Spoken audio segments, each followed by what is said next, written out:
Dear students, आज हम लोग क्रिस्टल फील्ड थ्योरी के अनुप्रयोग या applications of crystal field theory पढ़ने जा रहे हैं।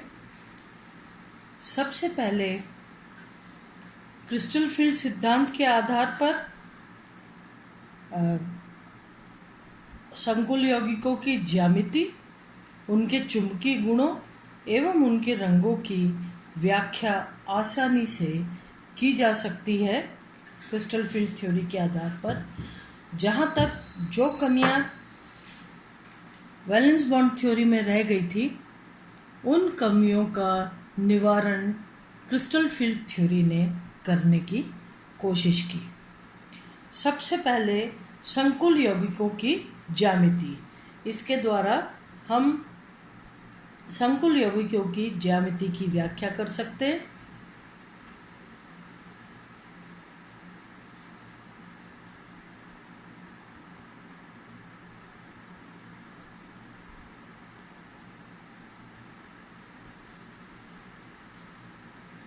पहला अनुप्रयोग,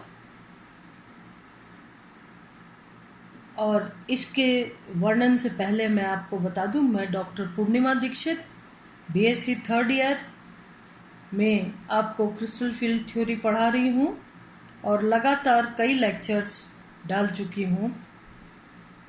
उससे पहले हमने hard and soft acids and bases पढ़े थे और ये चैप्टर का एंड आ गया है।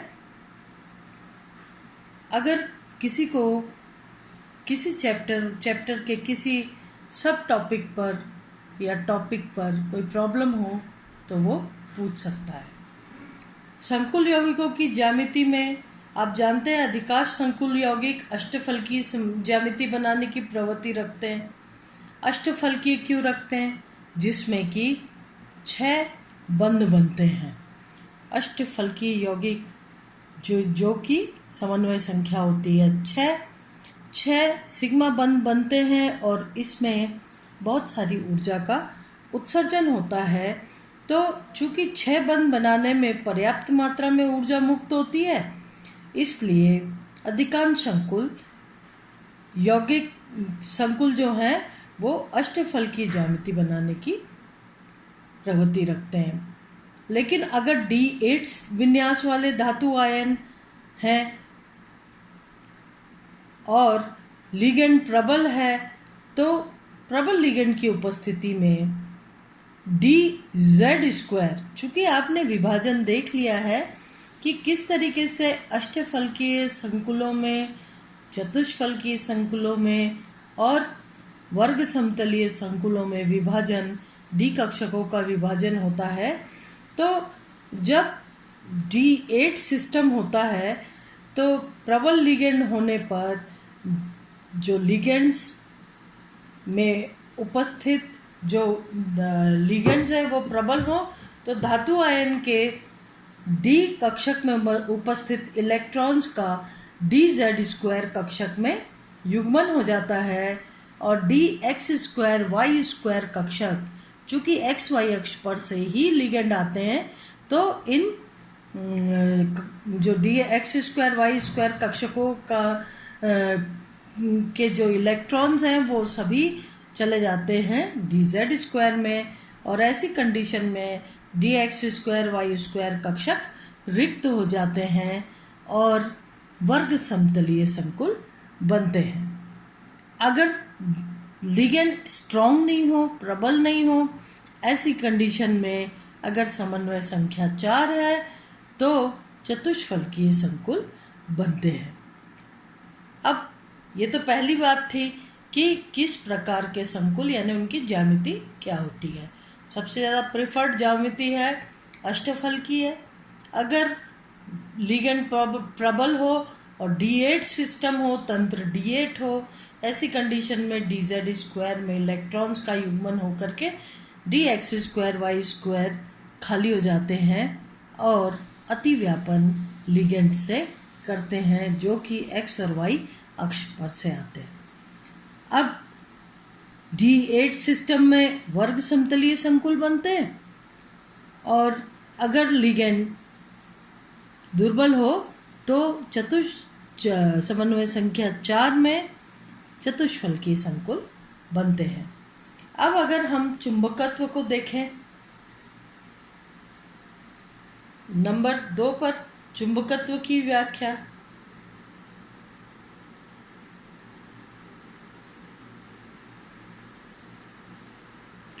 चुंबकत्व को देखें तो आपको मैंने बताया था कि संकुलों के चुंबकीय गुण उसमें उपस्थित अयुग्मित इलेक्ट्रॉन पर निर्भर करते हैं। यदि एक भी इलेक्ट्रॉन अयुग्मित है तो पैरामैग्नेटिक, अनुचुंबकीय, या फिर सभी के सभी युग्मित हैं तो डायमैग्नेटिक या प्रतिचुंबकीय संकुल बनते हैं। तो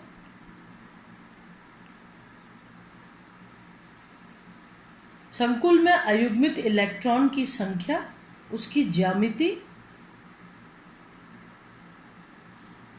उपस्थित इलेक्ट्रॉन की संख्या तथा लिगेंड के सामर्थ्य पर निर्भर करता है। ठीक है, अयुग्मित इलेक्ट्रॉन की संख्या, उसकी ज्यामिति, ठीक है ना, ज्यामिति के ऊपर निर्भर करेगा। उपस्थित इलेक्ट्रॉन की संख्या तथा लिगेंड के सामर्थ्य पर निर्भर करेगा, क्योंकि आप जानते हैं कि लिगेंड का सामर्थ्य अधिक होगा तो लो स्पिन, स्पिन पेयर्ड या अंतःकक्षक संकुल बनेंगे, और यदि सामर्थ्य कम होगा तो हाई स्पिन, स्पिन फ्री या आउटर ऑर्बिटल कॉम्प्लेक्स बनते हैं। तो ये किस पर निर्भर करता है? पाई या पी पेयरिंग एनर्जी, और दूसरा डेल्टा ऊपर निर्भर करता है। तो इस तरीके से आप जानते हैं कि हम चुंबकीय आघूर्ण का मान mu is equal to √n+2 से निकाल लेते हैं। अगर अष्टफलकीय संकुल है तो आप जानते हैं T2G कक्षक निम्न ऊर्जा के होंगे और EG कक्षक उच्च ऊर्जा के होंगे। किसी अष्टफलकीय संकुल बनने में संभ्रांश D कक्षक 2 ऊर्जा तलों में विभाजित हो जाते हैं, जो कि आप पढ़ चुके हैं। क्रिस्टल फील्ड विभाजन ऊर्जा जो है निम्न ऊर्जा स्तर और उच्च ऊर्जा स्तर के बीच के ऊर्जा अंतर को हम क्रिस्टल फील्ड विभाजन ऊर्जा कहते हैं। तो 2 तलों में विभाजित हो जाते हैं और उच्च ऊर्जा के EG व निम्न ऊर्जा के T2G कक्षक बनते हैं। अब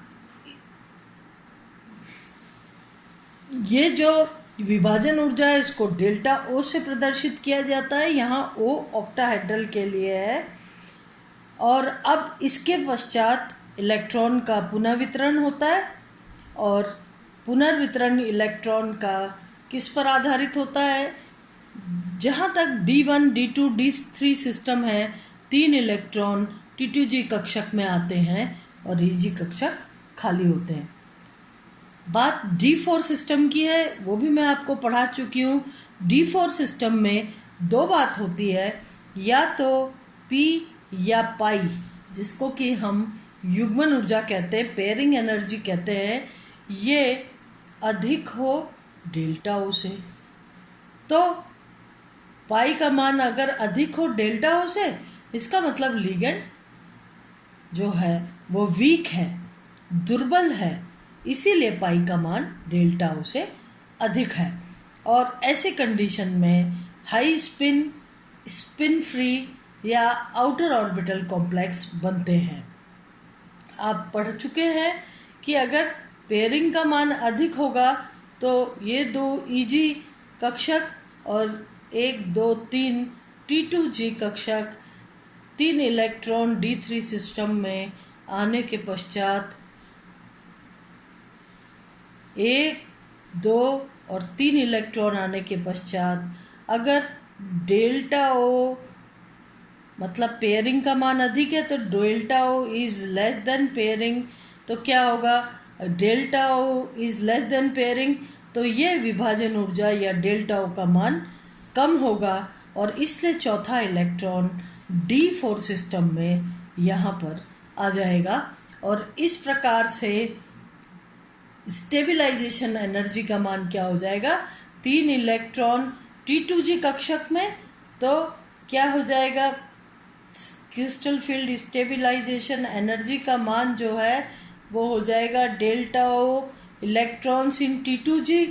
आप जानते हैं, ये पढ़ चुके हैं कि प्रत्येक इलेक्ट्रॉन 0.4 डेल्टा ओ एनर्जी से कम है 5 संभ्रांश कक्षकों से, जबकि EG कक्षक में आने वाला इलेक्ट्रॉन 0.6 डेल्टा ओ ऊर्जा से अधिक है। यानी जब इलेक्ट्रॉन उच्च ऊर्जा स्तर EG स्तर पर आएगा तो वो 0.6 डेल्टा ओ ऊर्जा का अवशोषण करेगा, और जबकि हर इलेक्ट्रॉन जो निम्न ऊर्जा स्तर या T2G स्तर पर जाएगा ये 0.4 डेल्टा ओ से ऊर्जा का उत्सर्जन करेगा, और यहाँ पर अगर इलेक्ट्रॉन आया तो 0.6 डेल्टा ओ से ऊर्जा का अवशोषण करेगा। इस प्रकार crystal field stabilization energy delta O, number of electrons in T2G कक्षक 3 इलेक्ट्रॉन है तो 4 तिया 12, 1.2 डेल्टा ओ जो है ऊर्जा का निष्कासन करेगा। CFSE का मान होगा 1.2 डेल्टा ओ। ठीक है, लेकिन जब चौथा इलेक्ट्रॉन EG कक्षक में जाएगा तो 0.6 ऊर्जा का अवशोषण करेगा, तो -0.6 डेल्टा ओ ऊर्जा का अवशोषण करेगा, तो कुल मिलाकर के CFSE का मान हो जाएगा 0.6 डेल्टा ओ। ठीक है, ये आप पढ़ चुके।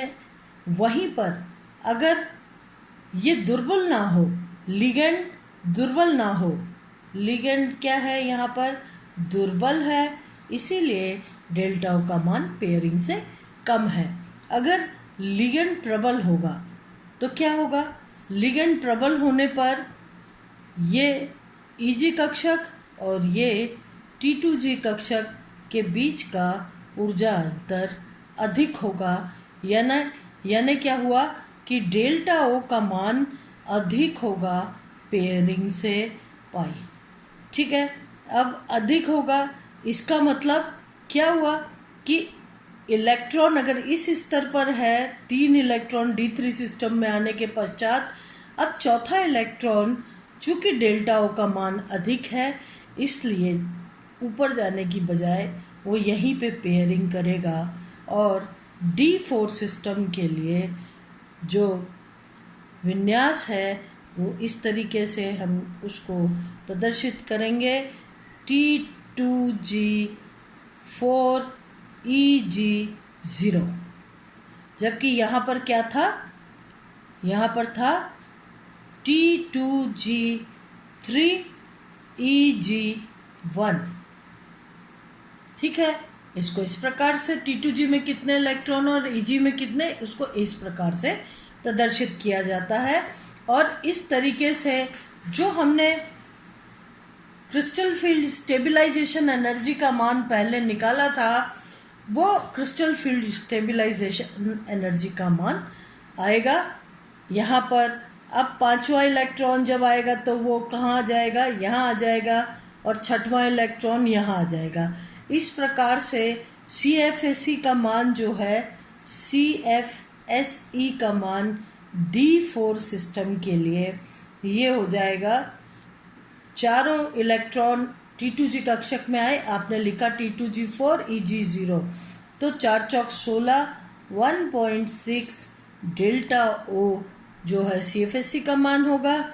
D5 सिस्टम के लिए ये 5 इलेक्ट्रॉन आ जाएंगे, तो D5 सिस्टम के लिए CFSE का मान हो जाएगा 4 पंजे 20, 2.0 डेल्टा ओ, और D6 सिस्टम के लिए ये हो जाएगा CFSE का मान जो है वो हो जाएगा 2.4 डेल्टा ओ। जबकि अगर लिगेंड दुर्बल है तो क्या होगा, यहाँ पर D4 सिस्टम के लिए T2G3 EG1, ठीक है, इसके लिए आ रहा है यहाँ पर डेल्टा ओ का मान 0.6। ठीक है, अगर हम मान लीजिए कि इसी को D5 सिस्टम के लिए देखें तो पांचवा इलेक्ट्रॉन चूंकि डेल्टा ओ का मान कम है या लिगेंड जो है वो दुर्बल है, तो पांचवा इलेक्ट्रॉन यहाँ पर आ जाएगा और CFSE का मान जो होगा वो क्या हो जाएगा, पांचवा इलेक्ट्रॉन यहाँ आया तो 4 तिया 12 मतलब 1.2 डेल्टा ओ माइनस 1.2 डेल्टा ओ, CFSE का मान आ जाएगा 0। इसी प्रकार से D6 सिस्टम में छठवां इलेक्ट्रॉन फिर वापस यहाँ आएगा और इसका मान दोबारा से 0.4 डेल्टा ओ। D7 के लिए CFSE का मान 0.8 डेल्टा ओ। D8 के लिए ये हो जाएगा 1.2 डेल्टा ओ और D9 सिस्टम के लिए -6। नौवां इलेक्ट्रॉन अब सिवाय इसकी कोई जगह ही खाली नहीं है, इसलिए वापस जाएगा ऊपर। तो 1.2 D9 सिस्टम के लिए 1.2 minus 0.6 is equal to 0.6 delta O और D10 सिस्टम के लिए ये हो जाएगा 0 डेल्टा ओ। ठीक है, इसी प्रकार से यहाँ D6 के बाद सातवां इलेक्ट्रॉन की मजबूरी है कि अब वो ऊपर जाए, ताकि यहाँ तो 6 के 6 इलेक्ट्रॉन्स भर गए। तो D6 सिस्टम के लिए जहाँ पर यहाँ 2.4 डेल्टा ओ CFSE का मान है, वही यहाँ पर देखिए आप D6 सिस्टम के लिए 0.4 डेल्टा ओ जो है CFSE का मान है। दुर्बल लिगेंड की उपस्थिति में अष्टफलकीय संकुलों में D5 सिस्टम के लिए CFSE का मान 0 होता है। वहीं अगर लिगेंड प्रबल है और D5 सिस्टम है तो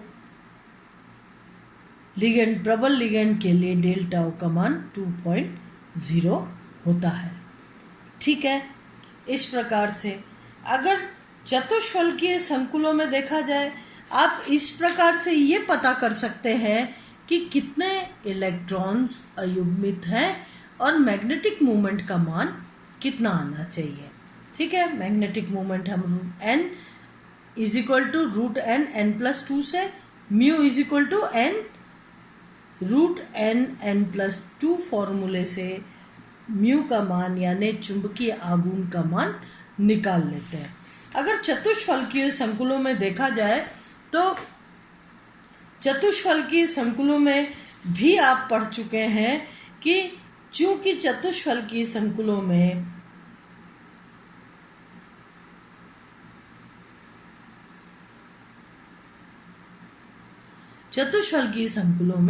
लिगेंड अक्ष पर से नहीं आते हैं, इसलिए वो डी कक्षक जो अक्ष पर केंद्रित हैं वो तो कम ऊर्जा के हो जाते हैं, और जो अक्ष के बीच में हैं चूंकि लिगेंड कुछ उस तरफ से आते हैं इसलिए वो कक्षक उच्च ऊर्जा स्तर पर चले जाते हैं। इसी प्रकार से टेट्राहेड्रल कॉम्प्लेक्स में अगर देखा जाए तो 3 T2 कक्षक उच्च ऊर्जा स्तर के हो जाते हैं और E कक्षक जो हैं निम्न ऊर्जा स्तर के। चूंकि टेट्राहेड्रल कॉम्प्लेक्स में अक्ष पर से लिगेंड नहीं आते हैं तो इनमें जो प्रतिकर्षण होता है वो भी बिल्कुल अक्षीय नहीं होता और इसीलिए जीरेड कक्षक नहीं होते, और हम इनको T2G और EG न कह के, चूँकि ये जीरेड नहीं होते इसलिए हम इसको T2 और E से संबोधित करते हैं। ये सिमेट्रिकल नहीं होते। अब चूँकि लिगेंड अक्ष पर से नहीं आते, प्रतिकर्षण कम होता है, इसलिए डेल्टा टी का मान जो है वो सदैव ही कम होता है। यानी चतुष्फलकीय संकुलों में जो विभाजन ऊर्जा का मान है वो सदैव ही कम होता है, और इसीलिए पांचवा जो इलेक्ट्रॉन है, 2 इलेक्ट्रॉन यहाँ भरने के बाद तीसरा इलेक्ट्रॉन ऊपर ही जाता है, because delta T is always less than pairing या पाई। और ये भी कहें कि delta T is less than delta O. In fact delta T जो है वो डेल्टा ओ का आधा होता है, या 4/9 डेल्टा ओ होता है। 4/9 डेल्टा ओ होता है। तो इस तरीके से सदैव ही हाई स्पिन आउटर ऑर्बिटल या स्पिन फ्री कॉम्प्लेक्स बनते हैं। इसमें CFSE का मान की आपने गणना की थी, क्योंकि यहाँ पर पेयरिंग हमेशा ही ज़्यादा होती है या डेल्टा टी हमेशा पेयरिंग से कम होता है, इसलिए पेयरिंग पहले नहीं हो करके एक एक इलेक्ट्रॉन जाएंगे, फिर पेयरिंग होगी, हाई स्पिन आउटर ऑर्बिटल या स्पिन फ्री कॉम्प्लेक्स बनेंगे। यहाँ पर हम इसे T2G और EG न कह के T2 कक्षक और EG कक्षक, T2 कक्षक उच्च ऊर्जा के होते हैं क्योंकि ये E कक्षकों से अधिक प्रतिकर्षण महसूस करते हैं लिगेंड से। तो इस प्रकार से इनका जो चुंबकीय ये जो इनमें अगर इलेक्ट्रॉन्स अनपेयर्ड रहेंगे, युग्मित नहीं रहेंगे, तो क्या होगा, पैरामैग्नेटिक कॉम्प्लेक्स या अनुचुंबकीय संकुल बनेंगे। ठीक है, तो हमने D1 से लेके D10 सिस्टम तक देखा था इसको कि D1 में CFSE का मान क्या हो जाएगा। यहाँ पर हर नीचे वाला कक्षक या निम्न ऊर्जा स्तर का कक्षक इलेक्ट्रॉन आने पर 0.6 डेल्टा टी ऊर्जा का उत्सर्जन करता है, जबकि हर एक T2 कक्षक में जाने वाला इलेक्ट्रॉन 0.4 डेल्टा टी ऊर्जा का अवशोषण करता है। इस तरीके से D1 सिस्टम के लिए CFSE का मान हो जाएगा 0.6 डेल्टा टी। D2 के लिए हो जाएगा CFSE का मान 1.2 डेल्टा टी। D3 के लिए हो जाएगा ये 0.4 घट जाएगा, तीसरा इलेक्ट्रॉन ऊपर आएगा क्योंकि यहाँ पर सदैव ही delta T is less than pairing energy, तो ऊपर चला जाएगा। तो इसमें से 1.2 minus 0.4 0.8 delta T. D4 system के लिए यह हो जाएगा 0.4 डेल्टा टी, और D5 सिस्टम के लिए हो जाएगा 0 डेल्टा टी। उसके साथ ही D6 सिस्टम में छठवां इलेक्ट्रॉन फिर E कक्षक में आएगा, और D6 सिस्टम के लिए ये फिर से वापस 0.6 डेल्टा टी हो जाएगा D6 सिस्टम के लिए। ठीक है,